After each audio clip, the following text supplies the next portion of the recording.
लिचिया में रस भरपूर भइल बा, जिला जिला खूबे मशहूर भइल बा।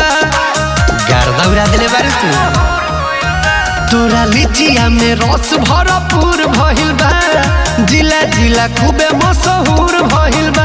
का भाव तनी हमके बताओ।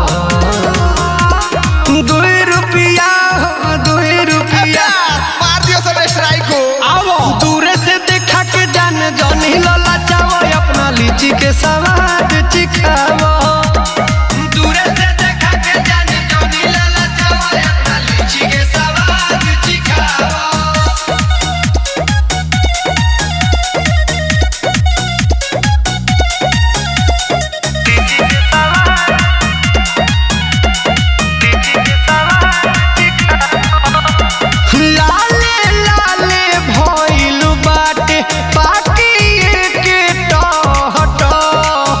गावे गावे बेचो तारू घूमी घूमी कहको।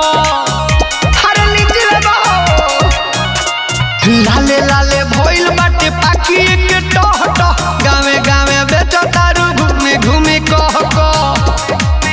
काहुने बेचो तारू है नया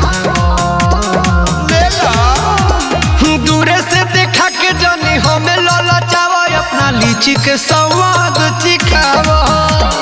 दूरे से देखा के जाने जनी लला चावो, अपना लीची के स्वाद चिखाओ। लीची के स्वाद, लीची के स्वाद, लीची के स्वाद चिखाओ।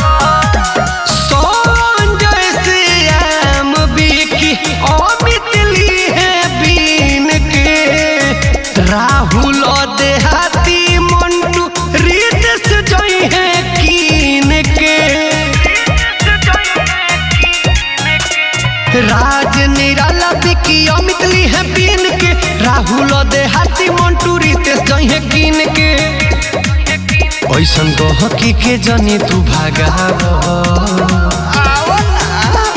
दूरे से देखा के जनी हमें लला चावो, अपना लीची के स्वाद चिखाओ। दूरे से देखा के जाने जनी लला चावो, अपना लीची के स्वाद चिखाओ। दूरे से देखा के जनी हमें लला चावो, अपना लीची के स्वाद चिखाओ।